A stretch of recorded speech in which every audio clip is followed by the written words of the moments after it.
ছোট লোকের বাচ্চা, ফকির নিজে নি কোথাকার, তোর কত বড় সাহস তুই আমাকে, এই তুই আমাকে চিনিস?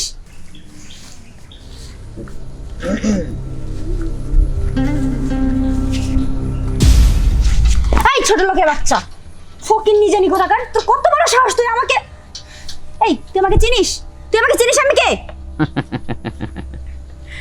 কি আপনি? আশ্চর্য, ওর কত বড় সাহস, ও আবার হাসছে। আরে ম্যাডাম, সামান্য তো একটা কিস করছি, এর জন্য আপনি এত রাগারাগি করতেছেন কেন? এটা সামান্য ব্যাপার? এটা তোর কাছে সামান্য হতে পারে, আমার কাছে না। আর আমাকে কি তোর রাস্তার মেয়ে মনে হয় যে তুই যখন তখন যে কোনো জায়গায় এসে যার তার গালে কিস করে দিবি? আচ্ছা ঠিক আছে, সমস্যা নাই। এজন্য আমার একটু অপরাধ হয়েছে, এজন্য এই আপনাকে 1,000 টাকা পুরস্কার দিলাম, মানে গিফট করলাম, কিসের বদলে কি? বিনিময় করলাম। ছোট লোকের বাচ্চা, তোর কত বড় সাহস, তোকে আজকে আমি পাবলিক দিয়ে মার খাওয়াবো। আরে আব্বা, পাবলিক দিয়ে মার খাওয়ালে তো আপনি মানে রাখতেছেন, আর রাখলে তো আপনি হেরে যাবেন। হেরার কোনো সমস্যা নাই, তার চেয়ে ভালো কি আমরা আর একটা মানে ইয়া করি আর কি, বাজি ধরি, বুঝছেন? মানে? মানে হচ্ছে কি, 1,000 টাকা কম হয়েছে তো, এই যে মনে করেন এখানে 1 বান্ডিল টাকা আছে, মানে পুরো 1,00,000 টাকা আছে, যান 1,01,000 টাকা দিয়ে দিলাম আপনাকে। তাও আপনি কোনো ভয় ঝামেলা করার চেষ্টা করেন না। আর শোনেন, এর পরিবর্তে আপনাকে আর একটা প্রপোজ করি। আপনি যদি আমার সাথে আমার বাড়িতে একটা রাত কাটান, তাহলে এরকম 10 বান্ডিল টাকা পাবেন, মানে 10 লাখ টাকা পাবেন। এই তোর সাহস তো মন্দ না, তুই আমাকে এসব আজে বাজে প্রস্তাব দিচ্ছিস? তোকে তো আজকে আমি... একটু ধরেন না, একটু ধৈর্য ধরেন, এখানে কেউ নাই, এখানে আমি আর আপনি ছাড়া কেউ নাই। আচ্ছা ঠিক আছে ঠিক আছে, কম হয়েছে। আপনি হয়তো ভাবতেছেন যে আমার গলায় গামছা, একটা সেন্ডু গেঞ্জি আর পুরাতন লুঙ্গি, তা আমার সাধারণভাবে আমি ছোটোবেলা থেকেই চলি, আমি কোটিপতি, আমার বাড়ি গাড়ি সব আছে, সমস্যা নাই। 10 লাখের টাকা 20 লাখ দেবো, চলেন আমার বাড়িতে, রাজি হয়ে যান, রাজি হয়ে যান। 20 লক্ষ টাকা। আর আমার বয়স একটু বেশি হয়ে গেছে, আপনাকে কতটুকু বা সময় দিতে পারবো এটা বোঝেন না, বিষয়টা বোঝেন না? একটু ভাবে দেখেন, 20 লাখ টাকা কিন্তু মাত্র একটা রায়। বুঝছি, নিরাপত্তাই মানে সম্মতির লক্ষণ। আসুন আসুন, সমস্যা নেই, আসুন। আপনি সত্যি 20 লাখ টাকা দিতে পারবেন তো? অবশ্যই দেবো, আপনি আমার বাড়িতে গেলেই বুঝবেন, সমস্যা নেই, টেনশন নিয়েন না। আসেন আচ্ছা আসেন ম্যাডাম, আসেন। এই দাঁড়ান, এইটা তো দেখে মনে হচ্ছে না যে আপনার বাড়ি। বুঝতে পেরেছি, নিশ্চয়ই আপনার মালিকের বাড়ি। আজকালকে যে কি একটা দিন পড়লো, এত বড় বাড়ির কাজের লোকেরাও নাকি 20 লাখ টাকা দিয়ে... আচ্ছা যাই হোক, চলেন চলেন, তাতে চলেন, কাজটা ছাড়ুন। শুনুন, আপনার কনফিউশন হওয়ার কোনো দরকার নেই।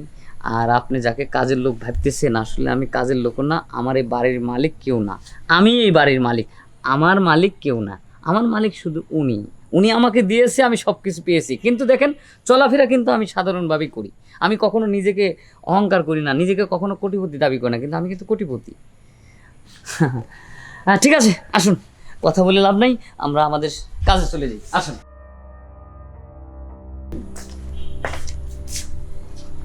আবির, তুমি এখানে? হ্যাঁ, আমি তো এখানে।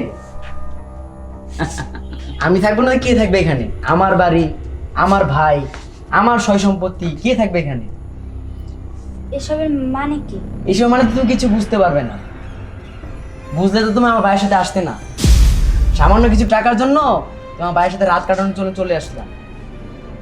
শুনুন, আমি একটু ভালোভাবে বুঝিয়ে বলি। আমার ছোট ভাই, আমার কলিজার টুকরা, আমি ওকে এই এতটুকু থেকে আমি বড় করেছি, তিলে তিলে আমার মাথার ঘাম পায়ে ফেলে রক্ত পানি করে আমি ওকে মানুষ করেছি, শিক্ষিত বানিয়েছি। আমার স্বপ্ন হলো ওকে ভালো একটা চাকরি দেব, ও ভালো একটা চাকরি করবে, সুন্দরী বউ পাবে, বংশীয় ঘরের মেয়ে পাবে। কিন্তু আমার ভাই নাসর বান্দা, তোমাকে দেখে সে পছন্দ করেছে। আমি তোমাকে দেখে আগেই সন্দেহ করেছিলাম। আমার ভাইকে, আমার এই কলিজার টুকরা ছোট ভাইকে বলেছিলাম মেয়েটা ছবি দেন না, সে বলে না, বিশ্বাস করে না, সে তোমার জন্য মরতে বসেছিল। তাই আমি ওকে বললাম যে ভাই শোন, তোকে আমি বুঝিয়ে দেবো এবং প্রমাণ করে দেব এই মেয়েটা তোর যোগ্য না। তখন কি করলাম, আমি তোমাকে টাকার লোভ দেখালাম, টাকার লোভ দেখে বাড়িতে নিয়ে আসলাম, ওকে সব কিছু মেসেজে বলে দিয়েছি।